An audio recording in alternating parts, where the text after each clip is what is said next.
and Donald Trump both liked to fly back to New York at night so they could sleep in their own beds. The Ritz put the traveling press in proximity to the Clintons' home in Chappaqua while still acquiring Marriott points, which was really the only thing that sustained us in those final months on the road. Entire conversations revolved around Marriott points, how many we had, how we'd cash them in when the campaign came to an end.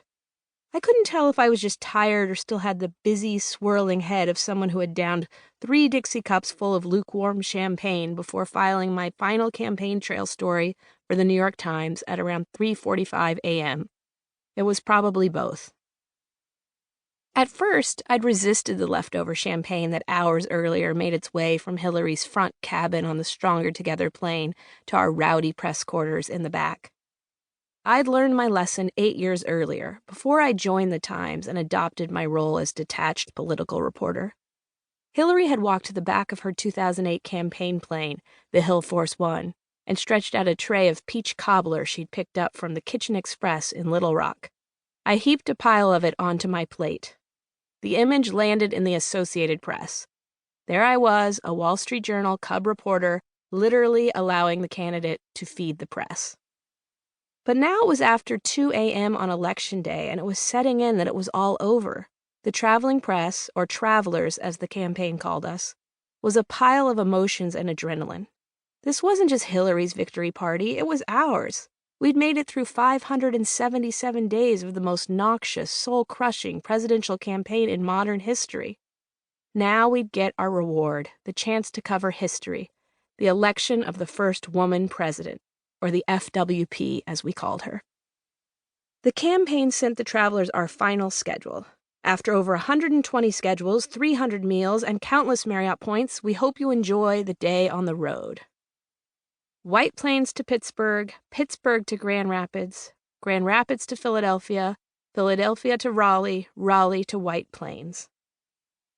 Until that last day, I hadn't felt as though I was covering a winning campaign. Not that I thought Trump would win.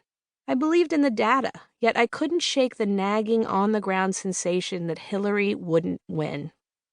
In mid-October, after the Access Hollywood video landed and I'd been working mostly from the New York office trying to keep up with the dizzying news cycle, I'd asked my editors at the Times to send me back out on the road. I just feel like the election isn't happening in my cubicle, I pleaded to very senior editor, who, hand raised as if answering a question in science class, reminded me that the Times upshot election model gave Hillary a 93% chance of winning. But it's over, very senior editor replied. It was over, and we had to prepare.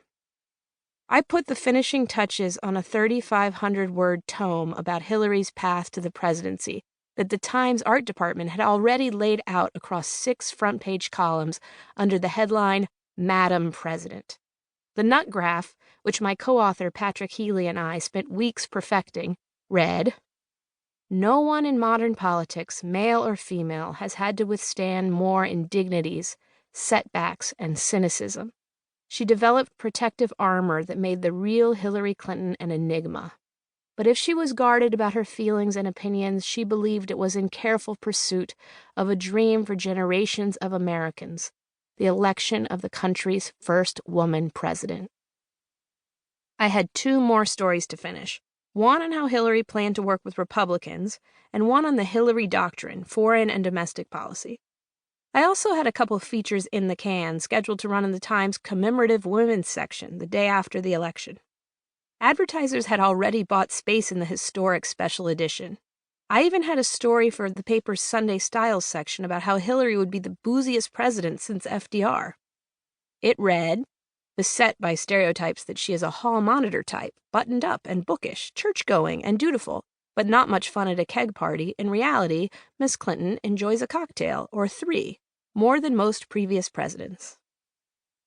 I could see everything from where I was sitting. Hillary in the front cabin, Bill, Chelsea, all their aides standing in the aisles and on their seats, towers of pizza boxes balanced on turned-down tray tables, the champagne, followed by the coffee, that went around to Hillary's closest aides, the ones from the White House and the State Department, the ones whom she'd pretended to sideline during the campaign, Hillary's soon-to-be West Wing, caffeinated and floating at 39,000 feet.